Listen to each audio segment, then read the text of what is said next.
नमस्ते भैया बहनों। आज हम कक्षा छठी का पाठ पढ़ेंगे सामाजिक विज्ञान का, जिसकी पुस्तक का नाम है हमारे अतीत। इसका पहला भाग पिछली बार हमने पढ़ा था, आज इसका हम भाग 2 पढ़ेंगे। इस पाठ में हमने बताया था कि हमारे अतीत के बारे में हमें किस तरह की जानकारी प्राप्त होती है, कि अतीत की जानकारी हम किस प्रकार से प्राप्त कर सकते हैं। तो इसमें सबसे पहले मैंने आपको बताया था कि इसमें पांडुलिपियों से बनी ताम्रपत्रों से क्या बनाई जाती थी, पांडुलिपियाँ बनाई जाती थी। किस प्रकार तैयार की जाती थी पांडुलिपियाँ जो ताड़ के पत्र होते थे, हिमालय के क्षेत्रों में उगने वाले भुर्ज नामक पेड़ की छाल से विशेष तरीके से तैयार करके भोजपत्र पर ये लिखी जाती थी। और आजकल जो पांडुलिपियाँ हमें कहाँ देखने को मिलती है, ये मंदिरों और विहारों में हमें देखने को मिलती है। पांडुलिपि में किस प्रकार के विषयों का उल्लेख किया जाता है, इसमें पांडुलिपि में कई प्रकार के विषयों का वर्णन किया जाता है। जैसे पांडुलिपि में धार्मिक मान्यताओं, व्यवहारों, राजाओं के जीवन, औषधियों, विज्ञान आदि में सभी प्रकार का उल्लेख किया जाता है। इसके अतिरिक्त हमारे यहाँ पर महाकाव्य और कविताएं तथा नाटक भी है। इनमें से कई तो संस्कृत में लिखे हुए मिलते हैं और कई हमें अन्य प्राकृतिक और तमिल भाषा में लिखे हुए मिलते हैं। प्राकृतिक भाषा का प्रयोग आमतौर पर हमारे यहाँ पर करते हैं।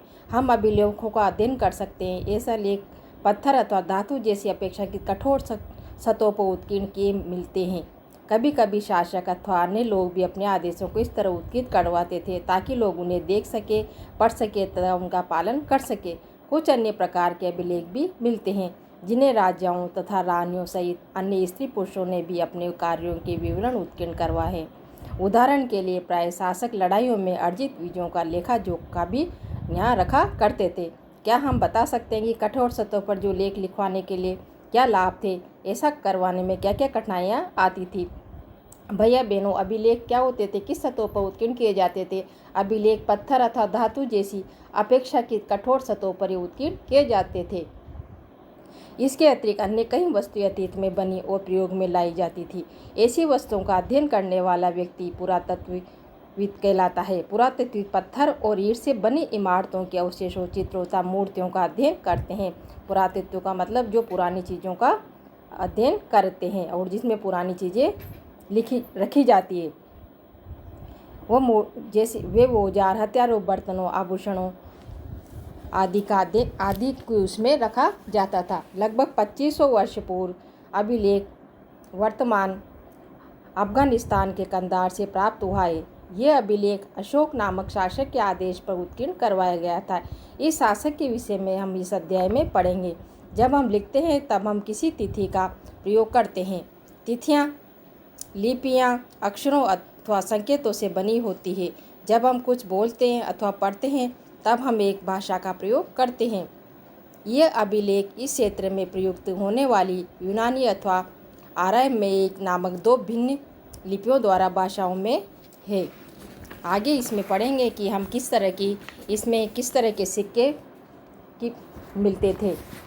या इस चित्र में भैया बहनों आपने देखा होगा कि जो 2 चित्र बने हुए हैं, बाएं ओर एक प्राचीन नगर में प्राप्त पात्र है। मटके जैसा जो चित्र बना हुआ है ये वहाँ पर मिला हुआ है। इस तरह के पात्रों का प्रयोग 4600 वर्ष पूर्व हुआ था। दाएं एक पुराना चांदी का सिक्का है। इस तरह के सिक्कों का प्रयोग भी लगभग 2500 वर्ष पूर्व होता था। ये सब कितने वर्ष पूर्व मिले थे? 2500 वर्ष पूर्व। जो हमने द्वारा आज प्रयोग में आने वाले सिक्कों में से सिक्का भिन्न है तथा सिक्कों को प्राप्ति के लिए छानबीन तथा खुदाई भी करते हैं। इनमें से कुछ वस्तुएं पत्थर, पकी मिट्टी तथा कुछ धातु की बनी हो सकती है। ऐसे तत्व कठोर तथा जल्दी नष्ट न होने वाले होते हैं, क्योंकि वो पत्थर के और धातु के बने होते हैं, इसलिए वो जल्दी नष्ट नहीं होते हैं। पुरातत्वविद जानवरों, चिड़ियों तथा मछलियों की हड्डियों भी ढूंढते हैं। उनसे ये जानने में भी मदद मिलती है कि अतीत में लोग क्या खाते थे। वनस्पतियों के अवशेष बहुत मुश्किल से बच पाते हैं। यदि अन्न के दाने अथवा लकड़ी के टुकड़े जल जाते हैं तो वे जले हुए रूप में बचे रहते हैं। क्या पुरातत्वविदों को बहुधा कपड़ों के अवशेष मिलते थे। पांडुलिपि अभिलेख होता पुरातत्व से ज्ञात जानकारियों के लिए इतिहासकार प्राय स्रोत शब्द का प्रयोग करते हैं। स्रोत का मतलब क्या होता है कि वह अपने के द्वारा जो ढूंढ करके जो आगे चीज़ें जिनमें ढूंढ करके बढ़ाई जाती है उनको क्या कहते हैं? स्रोत। इनमें अतीत के बारे में हम पढ़ते हैं। अतीत के बारे में पढ़ना बहुत रोचक हो जाता है, क्योंकि इन स्रोतों की सहायता से हम धीरे धीरे अतीत का पुनर्निर्माण करते जाते हैं। अतः इतिहासकार तथा पुरातत्वविद उन जासूसों की तरह हैं जो इस सभी स्रोतों का प्रयोग सुराग के रूप में अतीत को जानने का प्रयास करते हैं। तो भैया बहनों, अतीत एक या अनेक, इसके आगे पॉइंट में हम पढ़ेंगे कि अतीत एक या अनेक है।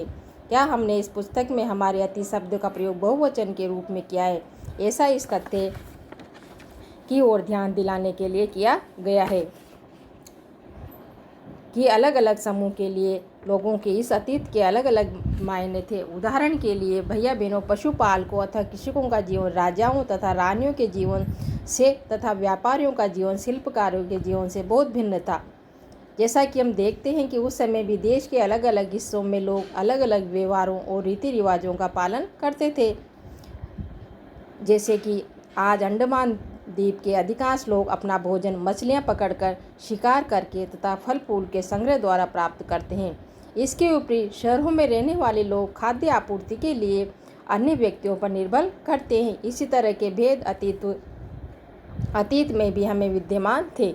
इसके अतिरिक्त एक अन्य तरह का भेद यह है कि उस समय शासक अपनी विजयों का लेखा जोखा रखते थे, यानी लिख करके वो अपनी चीज़ों का विवरण करते थे। यही कारण है कि हम उन शासकों तथा उनके द्वारा लड़ी जाने वाली लड़ाइयों के बारे में काफ़ी कुछ जानते हैं, जबकि शिकारी, मछुआरे, संग्राहक, कृषक अथवा पशुपालन जैसे आम आदमी प्राय अपने कार्यों का लेखा जोखा नहीं रखते थे। पुरातत्व की सहायता से हमें उनके जीवन को जानने में मदद मिलती है।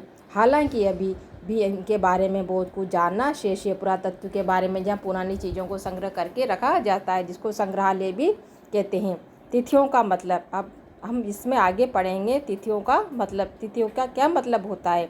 अगर कोई हमसे पूछता है कि तिथि के विषय में कुछ पूछता है, तो शायद उस दिन की तारीख, माह, वर्ष जैसे 2000 या इसी तरह का कोई और वर्ष बताएंगे।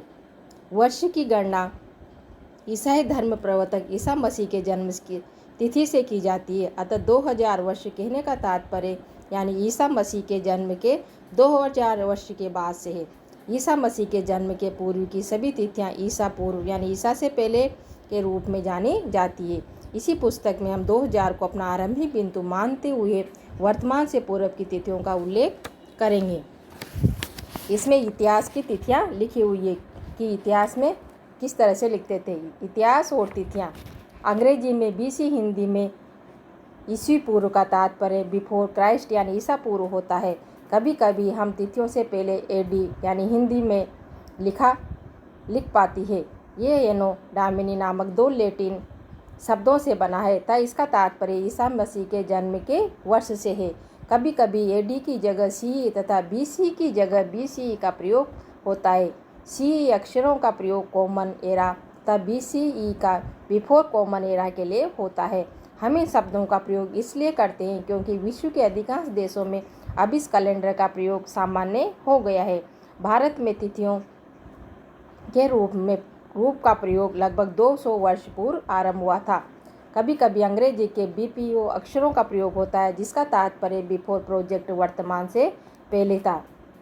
अब इनकी तिथियों का पता लगाने के लिए हम कुछ इस प्रकार के अक्षर के जो समूह बने हुए हैं इसमें नीचे देखते हैं। जैसा कि नीचे इसमें चित्र के अनुसार बताया गया है कि अभिलेख कठोर सतहों पर उत्कीर्ण करवाए जाते थे। इनमें से कई अभिलेख कई 100 वर्ष पूर्व लिखे गए थे। सभी अभिलेखों में लिपियों और भाषाओं का प्रयोग हुआ है। समय के साथ साथ अभिलेखों में प्रयुक्त भाषाओं तथा लिपियों में बहुत बदलाव आ चुका है। विद्वान ये जान पाते हैं कि क्या कब लिखा था। इसका पता लिपि का अर्थ निकालने की एक प्रक्रिया द्वारा लगाया जा सकता है।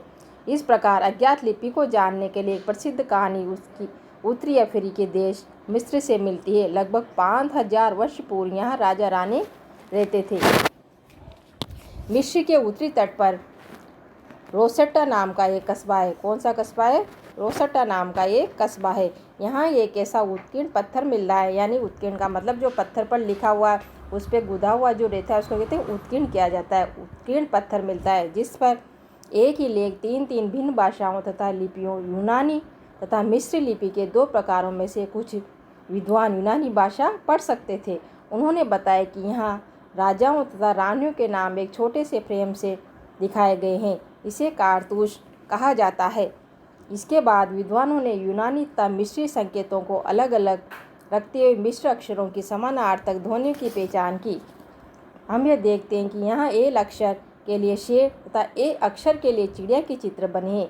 एक बार जब उन्होंने ये जान लिया कि विभिन्न अक्षर किसके लिए प्रयुक्त हुए हैं तो वे आसानी से अन्य अभिलेखों को भी पढ़ सकते हैं। तो इसमें कल्पना के आधार पर ये बताए गए हैं कि किस तरह से इनका पहले किस तरह से अक्षर लिए जाते थे और उनको उपयोग किस तरह से किया जाता है। तो इसमें अब जो कल्पना की तरह लिख रखा है कि कल्पना करो कि तुम 5 प्रश्नों की सूची तैयार करो जिसमें पुरातत्व विधि से पूछना चाहे। पुरातत्व का मतलब जहाँ पर पुरानी चीज़ें संग्रह करके रखी जाती है। तो भैया बहनों, जो मैंने इस पाठ में आपको समझाया तो आप इस पाठ के जो प्रश्न उत्तर है वो आपको होमवर्क की कॉपी में करने हैं। धन्यवाद।